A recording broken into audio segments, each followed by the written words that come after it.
오늘의 주요 뉴스입니다. 트럼프 대통령이 우리나라를 포함한 5개 국가에 호르무즈 해협 군함 파견을 요구했습니다. 미국이 안보 우산에 대한 청구서를 내밀었다는 분석입니다. 집중 분석하겠습니다. 정부가 중동 지역에 고립됐던 우리 교민 200여 명을 대피시키기 위해서 군 수송기를 투입한 사막의 빛 작전을 실시했습니다. 방사포 사격 훈련을 참관한 북한 김정은 위원장이 420km 사정권 안에 있는 적들에게 불안을 줄 것이라고 위협했습니다. 뉴스에 시작합니다. 김윤수입니다. 트럼프 대통령이 우리나라와 중국, 일본, 영국, 프랑스까지 이 5개 국가를 콕 집어서 호르무즈 해협으로 군함을 보내달라고 요청했습니다. 우리 청와대는 미국과 긴밀하게 소통하고 신중히 검토해서 판단하겠다고 밝혔습니다. 오늘의 첫 소식 최주연 기자가 보도합니다. 트럼프 미국 대통령이 이란의 호르무즈 해협 봉쇄로 영향권에 들어선 국가들을 향해 군함을 보낼 것을 요구했습니다. 트럼프는 이란의 해협 봉쇄 시도로 영향을 받는 국가들은 미국과 군함을 보낼 것이라며 한국을 비롯해 5개 나라를 콕 집어 함정 파견을 요구했습니다. 완곡한 표현을 썼지만 사실상 파병 요청을 한 겁니다. 트럼프가 이스라엘을 제외하고 이른바 제3국의 작전 동참을 요구한 것은 이란전 개전 후 이번이 처음입니다. 앞서 트럼프는 호르무즈 해협 상선 호위 작전이 임박했다고 강조한 바 있습니다.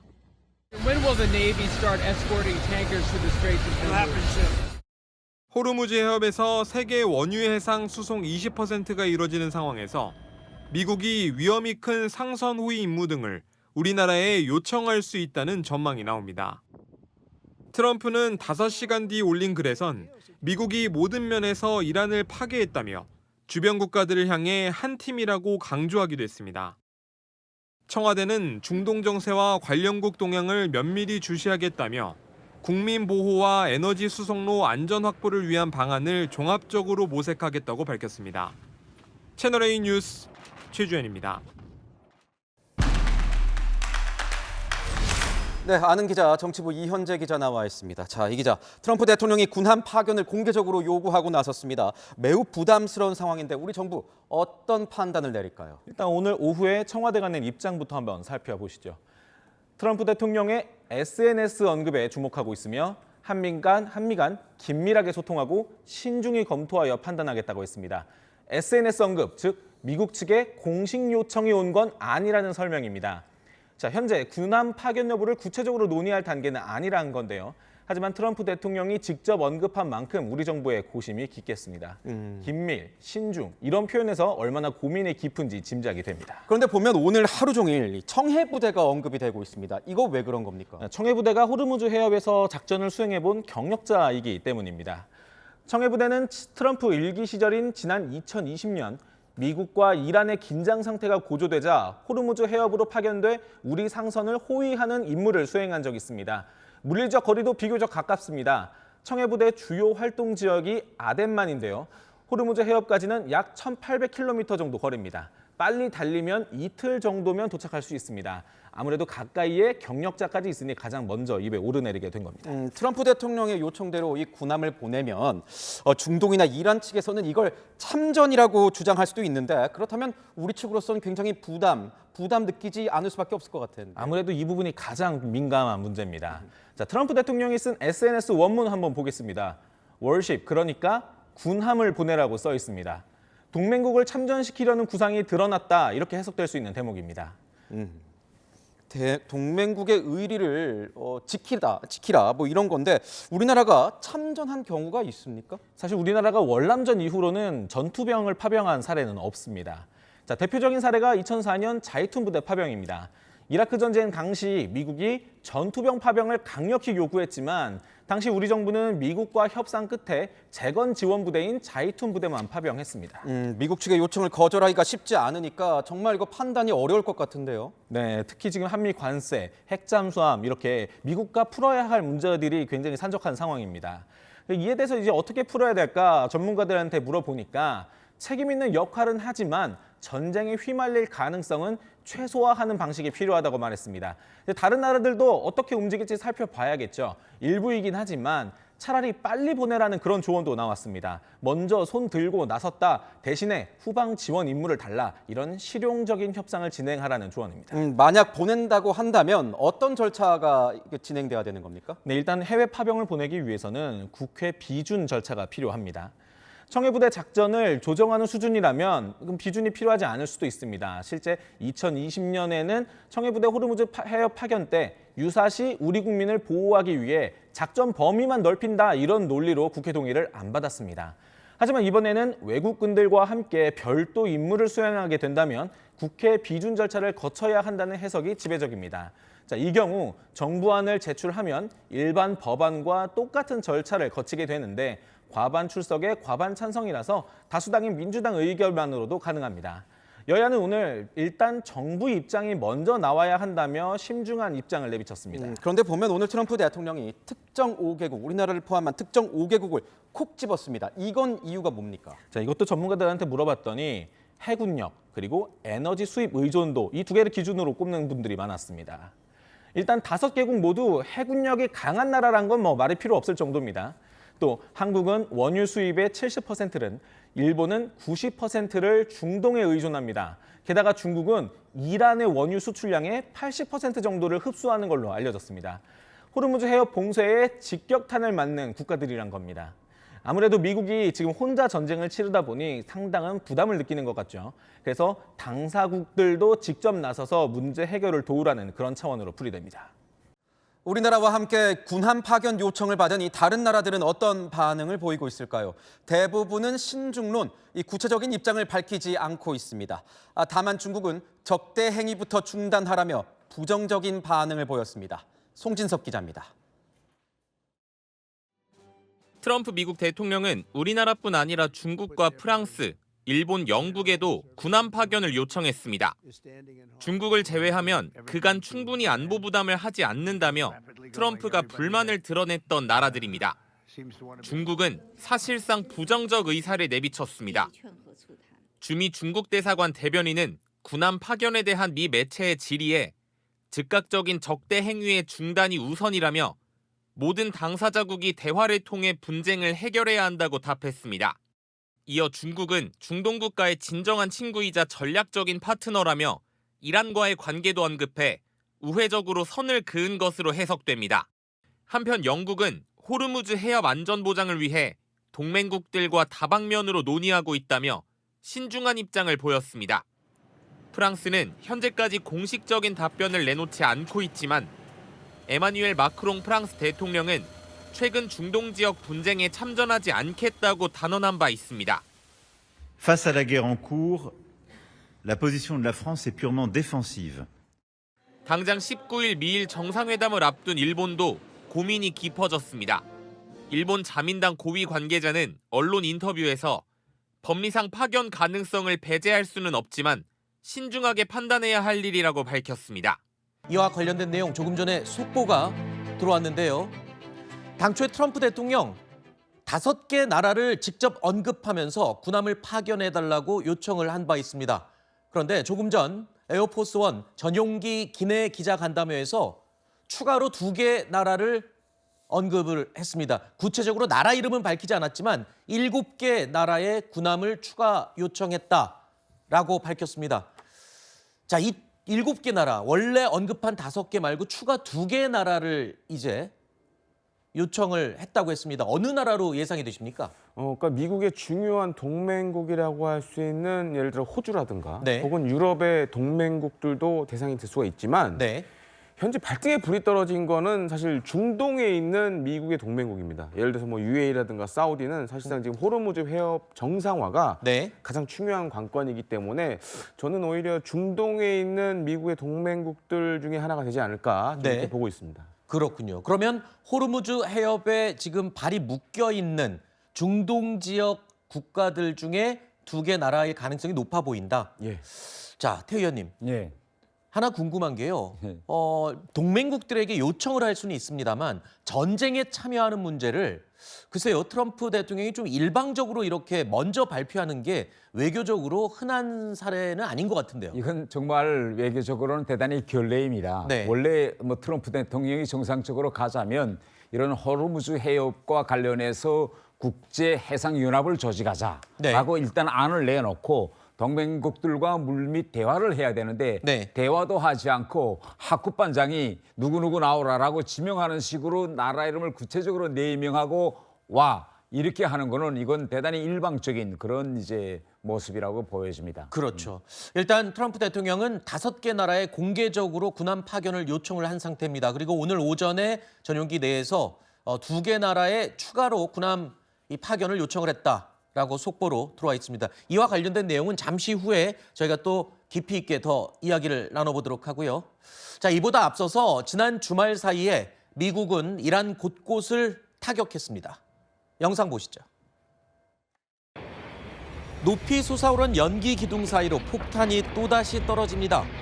연기가 채 가라앉기도 전에 추가 폭격이 이어지고 있는 건데요. 검은 연기 사이에도 불기둥이 또 한 번 치솟습니다. 현지 시간 지난 14일 미국과 이스라엘이 이란의 주요 핵시설이 위치한 이스파한을 집중 폭격했습니다. 이보다 하루 앞서 현지 시간 지난 13일에도 미국은 이란의 한 섬을 공격했습니다. 보시는 것처럼 황량한 들판 한가운데 미사일이 잇따라 떨어지고 거대한 폭발이 일어납니다. 활주로 위로도 미사일 폭격이 이어졌는데요. 이란 원유 수출의 90%가 이루어지는 하르그 섬을 미군이 공격한 겁니다. 트럼프 대통령은 하르그 섬의 모든 군사 목표물을 완전히 파괴했다고 밝혔습니다. 조금 전에 보신 이란의 하르그 섬. 이란의 원유 수출 90%를 담당하는 섬이고요. 그래서 이란의 경제적인 심장이라고 할 수 있는 곳인데 트럼프 대통령이 정유시설은 전혀 폭격을 하지 않았지만 군사시설만 집중해서 폭격을 했거든요. 일종의 경고죠. 이러다가 정유시설도 폭격할 수 있다. 뭐 이런 뜻인가요? 그렇게 봐야 할 것 같습니다. 그리고 우리가 좀 눈여겨봐야 될 게 지금 하르그 섬의 원유 저장 시설이라든가 이런 거는 공격을 안 했어요. 지금 트럼프 대통령의 생각은 이런 것 같습니다. 그러니까 이란의 석유, 이거는 미국의 전리품이다. 약간 이런 생각을 갖고 있는 것 같아요. 다만 좀 우리가 생각해 볼 게 있습니다. 이란이 전 세계 석유 시장에서 차지하는 퍼센테이지가 크지가 않아요. 4% 정도로 지금 많이 예상을 하는데 문제는 이제 제재 등 이런 것 때문에 실제로 어떤 자료에서는 3%까지 보기도 합니다. 그런데 문제는 다른 중동 산유국들이 전 세계 석유 시장에 차지하는 비율은 40% 이상이 돼요. 그렇기 때문에 사실 지금 이란에 석유 시설을 공습을 한다고 해도 이게 크게 영향을 주지는 않습니다. 그것보다 사실 중요한 건 지금 호르무즈 해협의 정상화이기 때문에 다만 이제 트럼프 대통령은 베네수엘라처럼 이란의 석유도 미국이 나중에는 통제하고 싶다라는 좀 그런 욕심이 이번 공습을 보면 좀 보여지는 것 같습니다. 그렇군요. 근데 이번 공습의 특징이 호르무즈 해협 인근에 있는 섬들을 하나씩 집어서 공격을 하고 있거든요. 이 주변에 또 다른 섬들도 있다고 하는데 굉장히 전략적으로 좀 의미가 있다면서요? 지금 이번에도 이제 이야기 말씀드린 것처럼 지금 트럼프 대통령이 전쟁 초기와 지금의 좀 약간 방향이 달라지고 있는 것 같습니다. 원래 군사시설, 핵시설만 이제 공격하겠다고 했는데 지금 점차 원유시설과 같은 경제시설로 옮겨지고 있고 지금 이란의 제일 중요한 원유 수출 기지들이 다 섬들의 호르무즈 해협에 붙어 있습니다. 그런데 여기서 우리가 눈여겨봐야 할 것은 역시 이란도 같거든요. 이란도 처음에는 미군 군사 기지가 있는 나라들만 공격하겠다고 했는데 점차 이란도 아랍 나라들의 원유 시설, 특히 튀르키예의 원유 수출 한까지 공격하고 있습니다. 이런 상황에서 트럼프 대통령도 이거 일반적인 경제 원유 시설도 이란이 공격하네. 그러면 우리도 가만히 있을 수 없지. 이런 방향으로 지금 전쟁 양상을 바꾸려는 것으로 지금 보여집니다. 그러니까 서로 상처가 되는 곳만 더 골라서 지금 공격을 하는 그런 상황인 것 같은데 그런데요. 완전히 봉쇄된 걸로 알고 있던 호르무즈 해협을 통과하는 유조선이 일부 있다라고 지금 알려지고 있어요. 그래서 어느 나라 국적인가 봤더니 중국 국적의 유조선은 통과를 허용하고 있다라고 하는데 이건 어떤 의미인가요? 이렇게 보셔야 될 것 같습니다. 그러니까 지금 이란 석유의 비중이 가장 많은 나라가 중국이에요. 그래서 사실은 이제 지난 2월 28일 날 이 전쟁이 발발하고 나서 일부 이제 선박들은 마치 중국 국적의 선박인 것처럼 그렇게 흉내를 내서 탈출한 경우도 있습니다. 그러니까 이란 입장에서는 지금 중국의 유조선은 돈줄입니다, 이게. 그렇기 때문에 통과를 시켜주는 거고, 네. 뭐 인도 같은 경우에는 일종의 외교적 채널을 통해서 얘기를 했다라는 설도 지금 나오고 있습니다. 그러니까 네. 우리 배는 좀 보내달라. 아하. 일단 이렇게 생각하셔야 될 거예요. 호르무즈 해협 자체가 지금 사실 봉쇄된 건 아닙니다. 봉쇄된 건 아닌데 일단 통제권을 이란이 쥐고 있다는 게 문제예요. 네. 그렇기 때문에 이제 이런 상황을 과연 미국이 얼마만큼 빠른 시간에 이걸 타결시킬 거냐가 네. 사실상 이번 전쟁의 승패를 가를 걸로 좀 보여집니다. 그렇군요. 그러니까 정확하게 얘기하면 우리 전문가께서는 이겁니다. 호르무즈 해협이 완전 봉쇄라는 표현보다는 통제권을 이란이 모두 가지고 있다. 트럼프 대통령도 이 통제권을 다시 빼앗아 오기를 원하겠죠. 그래서 지금 주변 동맹국들에게 군함 파병을 요청한 겁니다. 앞서 전해드렸던 내용 다시 한번 깊이 있게 짚어볼 텐데요. 자, 그런데 우리나라는 이미 1차 지명된 5개 나라에 포함되어 있습니다. 군함을 파견해달라. 그렇다면 청해부대가 될 가능성이 크다라고 하는 건데 맞습니까? 현재로서는 청해부대가 될 가능성이 가장 높고요. 네. 또 한 가지로 이제 지금 화면 나오고 있지만 보통 지금은 이제 이 소말리아 대해적 작전 때문에 네. 요 예멘과 오만 사이를 왔다 갔다 하면서 작전을 하고 있습니다. 네. 그래서 잘 보시면 오만이 이제 중요한 청해부대의 기지 중에 하나인데 네. 가깝죠, 호르무즈 해협이. 그렇죠. 그렇기 때문에 현재로서는 투입 가능성이 가장 높은. 안 그러면 또 해군의 다른 배를 보내야 되는데 네. 그럴 경우에 시간이 많이 걸리겠죠. 그런 문제 등이 있습니다. 청해부대가 호르무즈 해협 인근으로 만약에 파병이 될 경우에는 가장 중요한 임무는 뭐가 됩니까? 지금 트럼프 대통령이 제일 걱정하는 게 기뢰를 해체하거나 없애는 작업인데 우리 청해부대가 그 정도 일을 할 수가 있나요, 지금? 지금 청해부대에 있는 우리 해군의 구축함은 그러니까 이제 바다에 있는 기뢰를 제거하는 거를 소해 작전이라고 얘기를 많이 합니다. 네. 근데 그런 작전에는 적합한 함정은 아니에요. 아, 그래요? 네. 그래서 지금 이제 화면 나오고 있지만 지금 이제 4,400톤급 구축함 한 척 그리고 그 구축함 안에는 이제 UDT 실 요원들, 네. 그다음에 해상 작전 헬기 한 대 정도가 있는데 네. 이거는 사실 이제 기뢰 제거에 적합한 구성은 아닙니다. 어허. 그래서 지금 이제 미국 해군이 그래서 이제 말레이시아 쪽에 있는 기뢰 제거에 특화된 함정들을 지금 보내고 있어요, 중동 쪽으로. 네네. 그리고 아시다시피 이제 지난주에 일본에 있는 미국 해병대도 네. 이동을 하고 있고. 그렇죠. 그렇게 계산을 해보면 네. 당장 이 호르무즈 해협에서 이런 유조선들 호송 작전 하기에는 네. 아직은 힘든 상황입니다. 그렇군요. 예. 일단 트럼프 대통령은 이 동맹국들 7개 나라의 군함 파병을 요청한 상태고 그 요청 자체가 아까 외교적으로는 좀 결례다 했는데 이게 요청한다고 그냥 되는 게 아닌 게 우리나라에서도 지금 정부는 신중하게 검토하겠다는 입장입니다. 정치권에서도 국회 동의를 받아야 되는 문제다 이렇게 얘기를 하던데요. 맞습니까? 예, 그렇습니다. 지금 이 문제와 관련해서는 여야가 다 같이 국회 동의를 필수적으로 이제 요구하고 있는데요. 그 이유는 이 호르무즈 해협의 현 상황과 대단히 연결되어 있습니다. 다른 데와는 달리 호르무즈 해협은 31km밖에 안 되는 대단히 좁은 몫입니다. 그렇죠. 여기에 이제 우리 군함이 간다면 어차피 이란 군과의 충돌 혹은 이란 미사일이나 드론의 그런 공격도 받을 수 있는 가능성이 있고 네. 이렇게 되면 우리 국민의 생명 안전, 우리 군인들의 생명 안전과 직결되는 문제이기 그렇죠. 때문에 현재 정치권에서는 반드시 국회의 동의를 받아야 된다는 걸 강하게 요구하고 있습니다. 네. 자, 그렇다면 우리나라와 함께 군함 파견을 요청받은 다른 나라들은 어떤 반응을 보이고 있을까요? 당장 이번 주에 미일 정상회담을 앞두고 있는 일본, 고민이 지금 깊어지고 있는 것 같습니다. 일단 신중론을 일본 정부도 펼치고 있습니다. 하지만 일본의 해상자위대, 트럼프 입장에서는 해상자위대가 굉장히 필요한 상황인가요?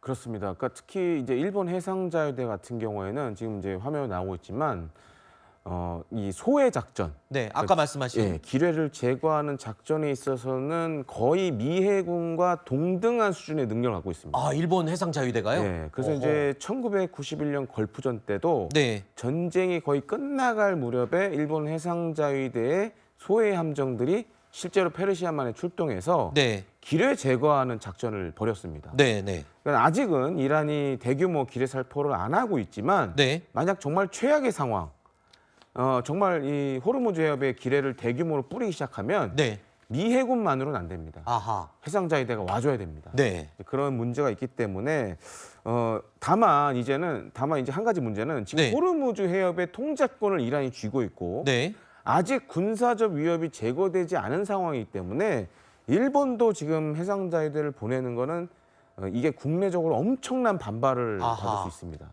아, 일본도 마찬가지로 예, 지금 맞습니다. 신중할 수밖에 없는 그런 상황이군요. 일본 입장에서는요, 트럼프 정부가 주일 미군 전력을 대거 이란 쪽으로 이동시키는 것. 이것도요, 일본 정부의 머릿속을 아주 복잡하게 지금 만드는 것 가운데 하나입니다. 일본에 배치된 강습 상륙함 트리폴리함과 제31 해병 원정대 소속 2,500여 명의 병력이 지금 중동으로 이동 중인 건데 아까 말씀하신 것처럼 일본 정부도 우리 정부와 마찬가지로 굉장히 지금 신중해요. 지금 머리가 아플 것 같습니다. 그 당연합니다. 왜냐하면 일본은 일단 헌법적 구속력을 받습니다. 네. 그래서 일본 해상 자위대가 만약 호르무즈 해협까지 간다면 네. 이거는 법적으로 대단히 이제 심중하게 검토해야 할 이런 이제 문제가 있고, 다른 하나는 일본의 안보는 기본적으로 주일 미군 기지에 우거하고 있는데 네. 미국이 요청했는데 일본이 안 간다면 향후 대단히 많은 이제 안보상 문제가 제기될 수 있기 때문에 일본의 고민은 깊어질 수밖에 없다고 보여집니다. 네. 자, 이런 가운데 중국 얘기도 한번 짚어볼까요? 중국은요, 적대 행위를 중단하라면서 미국의 군함 파견 요청에 사실상 부정적인 반응을 보이고 있습니다. 자, 트럼프 대통령은 중국의 협조를 거듭 압박하고 있습니다.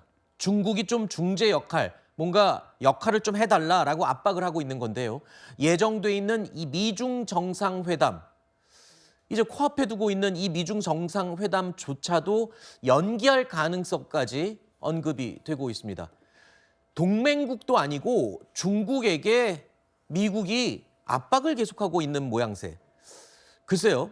중국이기에 더더욱 협조해야 한다. 뭐 이런 논리인 것 같은데 안 그래도 중국과는 경제 전쟁을 벌이고 있는 직후였잖아요. 예. 근데 이 상황에서 또 중국에게 도움을 요청한다? 아니면 압박을 한다?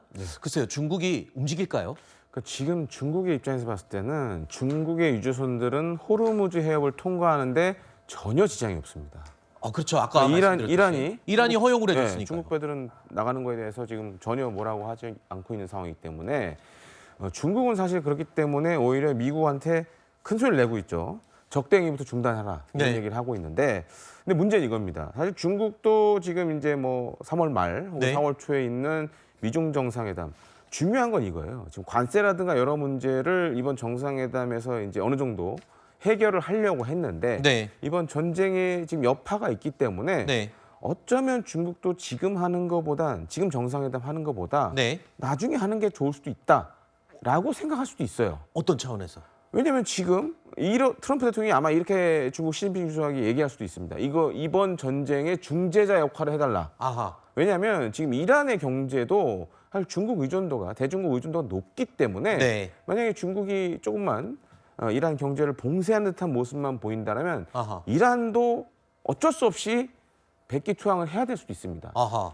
그래서 자칫 이제 미중 정상회담에서 그런 얘기가 나오면 중국도 상황이 불편해지죠. 그렇죠. 그렇기 때문에 중국도 오히려 한편에서는 오히려 연기하는 게 낫지 않겠냐라고 생각할 수도 있는 시점입니다. 시간을 쭉 끌수록 시진핑 주석 입장에서는 미국을 상대로 할 때 뭔가 좀 더 유리한 카드가 하나씩 더 생기는 그런 상황이겠군요. 그렇습니다. 알겠습니다. 자, 이런 가운데요. 네타냐후 이스라엘 총리의 손가락 인증 영상이 연일 화제가 되고 있습니다. 난데없이 왜 갑자기 손가락 논란이 벌어지는지 일단 영상 보시죠. חושב שלא אומרים ברשת שאתה בכלל מת? אני מת על קפה, אתה יודע מה? אני מת על העם שלי. איך הם מתנהגים, פנטסטי. אתה רוצה לספור את מספר אצבעות? אתה יכול להראות לנו? פה. פה. ראית? 지난 연설 영상에서요. 손가락이 6개로 보인다라는 네티즌들 일부 의견이 떠돌면서 네타냐후 총리가 사망한 거 아니냐 뭐 이런 소문이 돌았습니다. 그랬더니 이 총리가 직접 나서서 손가락 5개 보여주고 나 살아있어요. 그러니까 이게 지금 하메네이의 둘째 아들이 사망했니 안 했니 뭐 이런 소문이 그렇죠. 돌다 보니까 거꾸로 역공격을 또 한 것 같아요. 엉뚱한 얘기로. 지금 이 이란 전쟁과 관련해서 이제 여러 가지 AI 영상들이 대단히 많이 나오고 네. 있는데 이제는 AI 그 영상이 생성될 때 그것이 진짜인지 아니면 AI 생성한 영상인지 분간하기 어려울 정도로 이제 보도가 됐죠. 나옵니다. 그렇기 때문에 저렇게 지금 네타냐후 이스라엘 총리가 자기가 직접 나서서 해명하고 있는 것 같은데 이번 전쟁의 가장 큰 특징이 저렇게 AI 기술이 얼마나 이제 발전했는가라는 보여주는 그런 이제 계기가 되는 것 같습니다. 그렇군요. 또 전쟁에서 이 예전이나 지금이나 이 심리전은 아주 중요한 또 작전 중에 하나인 것 같습니다. 이런 소문을 퍼뜨리는 것도 전쟁의 일부라고 하네요.